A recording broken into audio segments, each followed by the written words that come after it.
Baik, Assalamualaikum warahmatullahi wabarakatuh. Halo semuanya, kami dari kelompok 6 akan membawakan materi yakni pemrosesan transaksi dan perencanaan sumber daya sistem.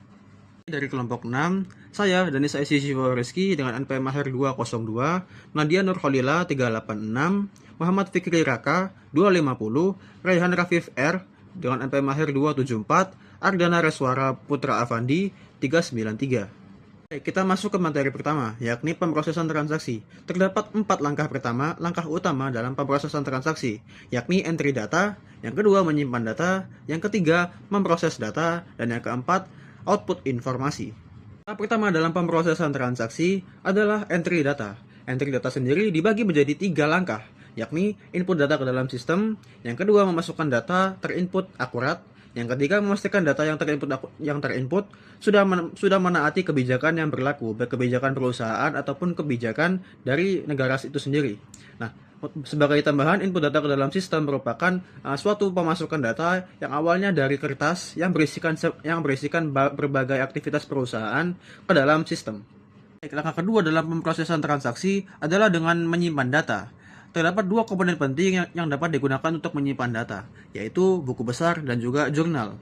Buku besar merupakan data ringkasan dari akun-akun aset, kewajiban, liabilitas, ekuitas, pendapatan, dan juga pengeluaran. Terdapat juga teknik pengkodean dan juga tabel akun, seperti pada teknik pengkodean 1 untuk aset, 3 untuk liabilitas, 4 untuk ekuitas, dan yang lain-lain. Kedua adalah jurnal. Jurnal merupakan pencatatan transaksi sebelum dimasukkan ke dalam buku besar. Terdapat jurnal umum yang digunakan untuk mencatat transaksi yang sering terjadi, yang jarang terjadi. Kemudian jurnal khusus yang untuk mencatat transaksi yang sering terjadi, seperti pendapatan ataupun pengeluaran.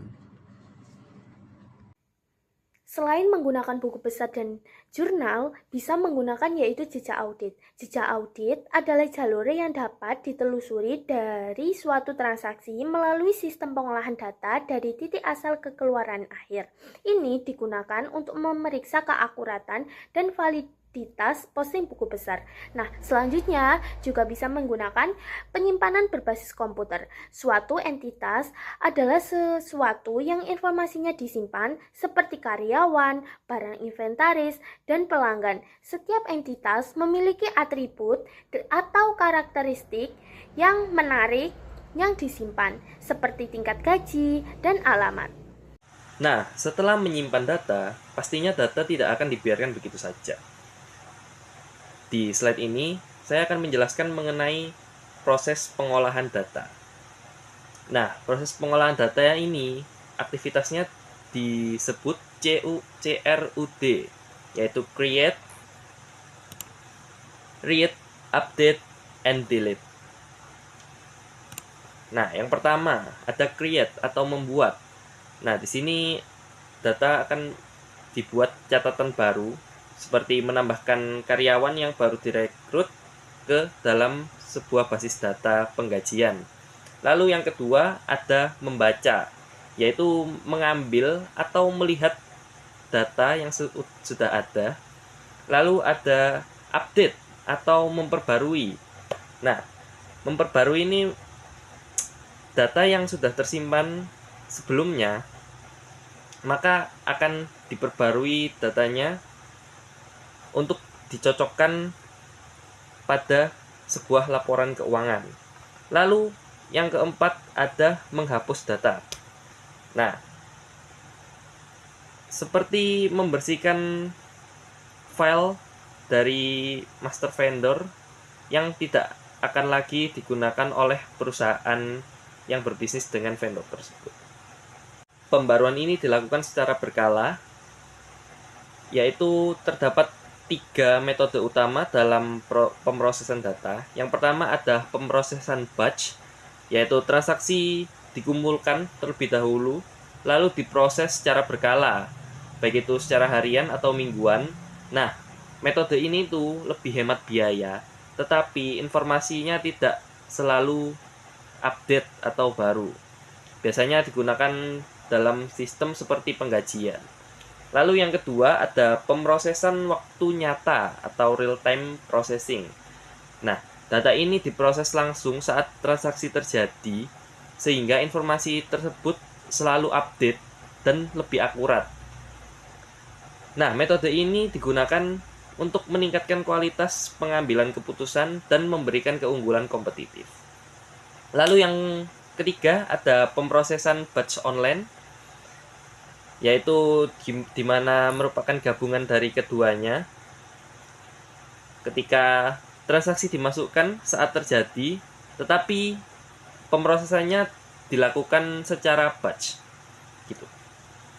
Selanjutnya, setelah mengalami proses, data tersebut memasuki tahap akhir, yaitu menghasilkan sebuah informasi. Nah, ini merupakan output dari data tersebut ya. Nah, data tersebut ini bisa berupa soft copy, yaitu yang hanya ditampilkan pada layar, atau hard copy yang dicetak.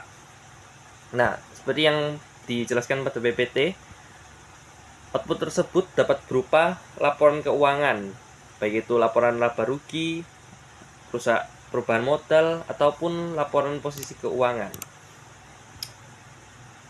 Di sini perusahaan ini perlu mengevaluasi laporan ini secara berkala agar tidak membuang sumber daya untuk laporan yang tidak akan digunakan lagi. Selain itu, akses database yang diberikan oleh pihak tertentu, seperti contohnya kepada pemasok, untuk meningkatkan efisiensi dan kinerja bisnis tadi.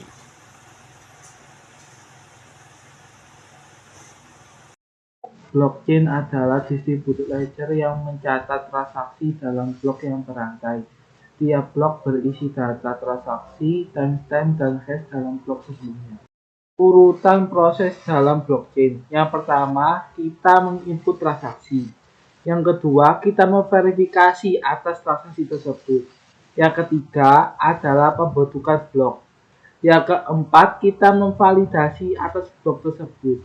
Yang kelima, blok tersebut akan disimpan secara permanen dan bisa dilihat oleh orang lain termasuk kita sendiri.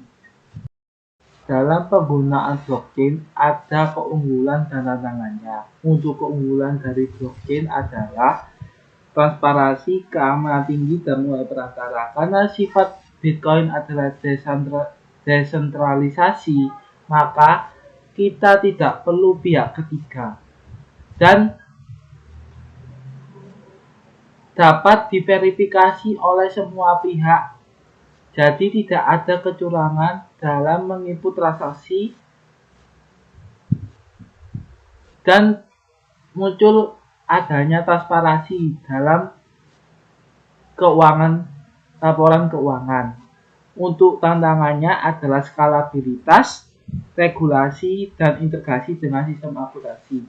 Karena penggunaan blockchain ini masih baru, maka akuntansi perlu mempelajari agar terintegrasi dengan sistem akuntansi yang sudah ada atau bisa diperbarui dengan cara mengikuti pedoman-pedoman akuntansi.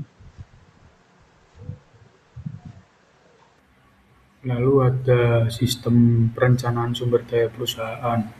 Sistem perencanaan sumber daya perusahaan atau Enterprise Resource Planning adalah sistem perangkat yang digunakan perusahaan untuk mengelola dan membantu mengoptimalkan proses bisnis utama dalam satu platform terpadu.